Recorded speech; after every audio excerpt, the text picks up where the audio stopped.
The movie begins in a land called Wallachia. There is a creature that was once a local legend. But among the legends circulating, a dragon landed in the land.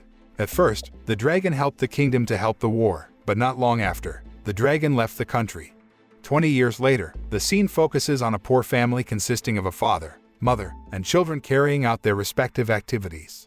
Even though they seem lacking, they are always grateful and feel happy. They live in a house with a farm in the middle of a meadow, around which there is a forest of pine trees. Among all the family's activities, it appears a boy is plowing the ground with his 2 cows. The boy's name was Luke.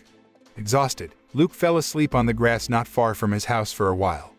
Not long after Luke closed his eyes, he was suddenly startled by the sound of a woman's scream.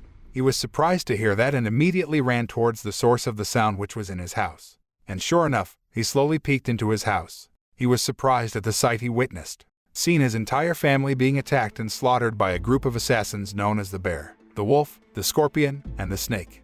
After being satisfied with killing Luke's family, the group of killers then burned Luke's house and planned to split up to carry out their next massacre plan next week. Luke himself was still devastated. He could only cry and watch from afar as his house was being devoured by the fire. He now has nothing but his 2 cows that were previously used to plow the land. He then decided to go to the city and sell his cows to earn money to survive in the future. Arriving in the city, Luke met a royal entourage headed by a king named Razvan. King Razvan came to the city intending to listen to the complaints of his people. Luke used this to demand justice from King Razvan for the events he had just experienced. But instead of getting justice, he was ignored by the king and expelled by his royal guards. Finally, Luke decides to sell his cows to hire a hitman to avenge him. In the middle of a transaction with the buyer of his cow, Luke is lulled by the beauty of a girl he accidentally sees. After finishing the transaction, Luke went to a bar and said he was looking for an assassin. Shortly after he asked this, someone came and offered his services. But while offering his services as a hitman, someone else also offers the same services. A debate was inevitable. The 2 people scrambled to be hired by Luke. Luke, who was confused about this, then chose to run away and broke into a house. The house, it turns out, belongs to a famous blacksmith master in the city.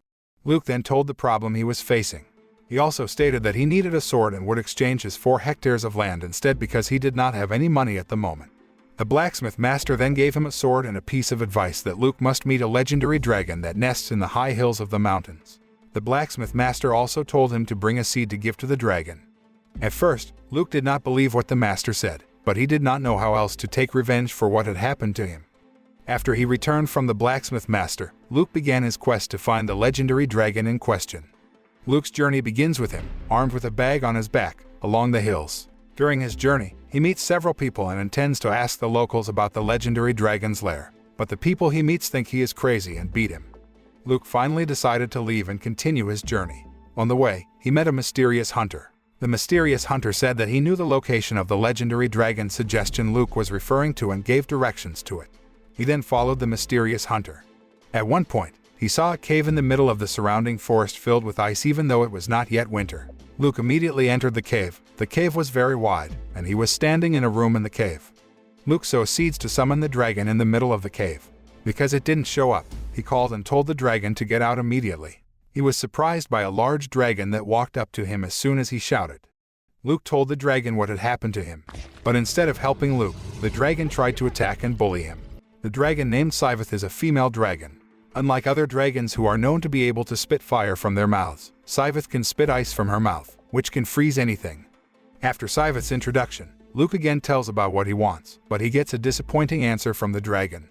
Siveth refuses to help Luke avenge his revenge because the main reason he asks for her help is revenge. Siveth refuses any kind of help in the name of revenge because, according to her, revenge will only draw you into danger and death. Hearing Siveth's disappointing answer, a disappointed Luke left the cave and left Siveth's lair just like that. Luke then continued his journey, and night fell. He decided to rest after a long journey he had gone through.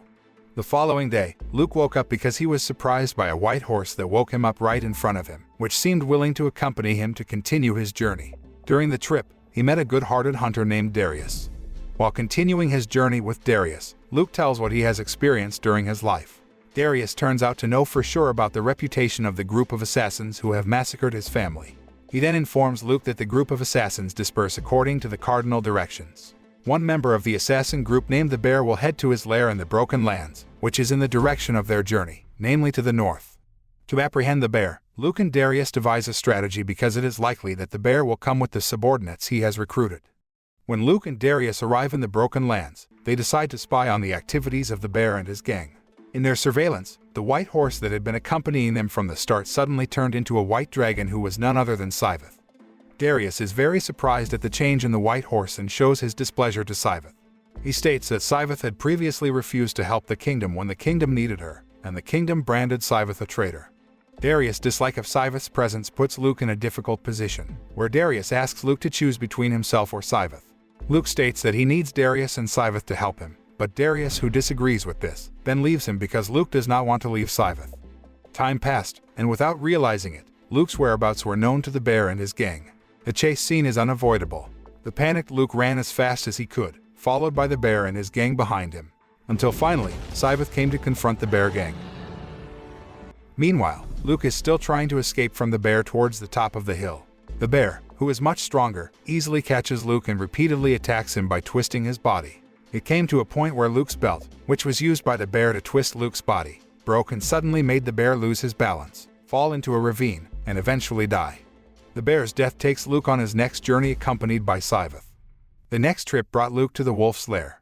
Along the way to the wolf's lair, Luke and Siveth get close to each other until they arrive in a forest area.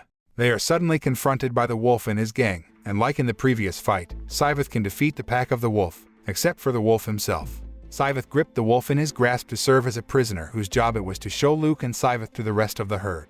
Thus, according to the wolf, the closest trip is to the snake's lair. It turned out that when Luke got there, Darius had arrived first and carried out his action to attack the snake. But unfortunately, Darius' attempt to attack the snake is discovered, and he is in a corner. Seeing Darius, who was in a difficult position, Siveth did not remain silent. She then helped Darius to attack the snake's flock by spitting ice from her mouth. In a fight, it causes Luke and Siveth to be caught off guard, so the wolf can escape from the bonds that bind him and try to escape. But Siveth managed to prevent it by freezing his arm until it broke and separated from his body. Meanwhile, the snake, who was trying to escape, was successfully chased by Luke, resulting in a fierce battle between the two. From the fight, the snake was successfully paralyzed by Luke. The night after the fight, Luke asked about the whereabouts of the scorpion. The snake says it's all in vain because the snake won't tell him about the scorpion's location. When the morning came, Luke and Darius headed to the city, aiming to hand the snake into prison. That night, while Darius was at the bar, he was suddenly attacked by the royal troops. Apparently, the attack was the aftermath of being caught and imprisoned by the snake. The attack revealed that the 4 criminals were indeed employed by the kingdom to kill poor people so that food supplies were not disturbed and food availability was maintained, and the kingdom seemed prosperous. Evidence of the king's cruelty appears from a king's order to kill the poor people that Darius picked up in the snake's lair. At that time, one of the guards saw a bag containing the arrest warrant taken by one of the royal soldiers. After the king and his army left, the scorpion came to free the snake from prison. Luke and Darius, who knew about it, then gave chase to the snake and the scorpion who had escaped prison. Luke and Darius arrived in a snowy area. Unexpectedly, they were ambushed by a group of people. In the attack, Darius asked Luke to take the horse and walk towards the horse. But when Luke ran to his horse, suddenly he was caught by the sting of a stick by the scorpion who suddenly appeared. On the one hand, Darius can face the scorpion's troops one by one, but then, the time has come for him to face the scorpion head-on. Meanwhile, Luke, who was cornered and overwhelmed, was also attacked by the snake. At the same time, Siveth is disguised as a cat to reclaim evidence of the cruelty of King Razvan from a soldier who the other day took the evidence from Darius.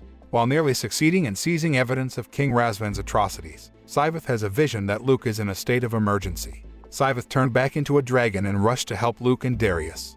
Darius, who is still dealing with the scorpion, can throw the stick at the scorpion. Resistance from the scorpion is inevitable until they both fall into the water. Darius won the battle in the water and managed to stick the arrow he took from the water into the scorpion's neck without him knowing. The scorpion, who experienced this, died on the spot.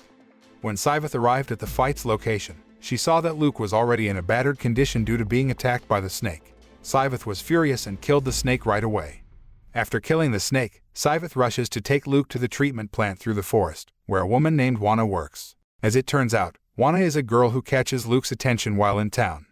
The place of treatment is in the form of a large building surrounded by beautiful gardens and forests. It turns out that Wana is a woman Luke has liked since he lived in the city. But the fun didn't last long.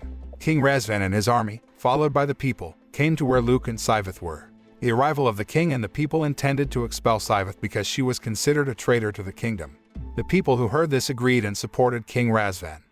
In this fierce meeting, unexpectedly, the wolf suddenly appeared among them. The wolf apparently still survives, and the purpose of his arrival is to dismantle all the evil behavior of the king. He ordered him to kill the poor people, so the kingdom looked prosperous. Hearing this, Siveth then offered protection to anyone who would be honest about the king's treatment. Some of the king's guards began to raise their voices and tell the cruelty of King Razvan. Until in the end, King Razvan was forced to step down from his throne by a group of guards and his people. King Razvan, who couldn't dodge anymore, was handcuffed by his bodyguards and his own people, so he couldn't escape. In the end, the entire current population had learned the truth. The people also realized that Siveth was not a traitor dragon all this time, but King Razvan instigated the people to think that Siveth was a traitor to the kingdom. At the end of this story, Luke can return to his home and live happily with Wana by rebuilding his farm. On one occasion, Luke, Wana, and the people who came from the city to visit him to celebrate and have a feast together. Not to be missed, Siveth, who is also currently a part of the people, can live in peace. The moral that can be learned from this movie is that upholding justice requires strength to overcome the obstacles that must be faced. However, these obstacles do not have to be traversed alone. But if we have friends to jointly uphold justice, all these obstacles will be borne together.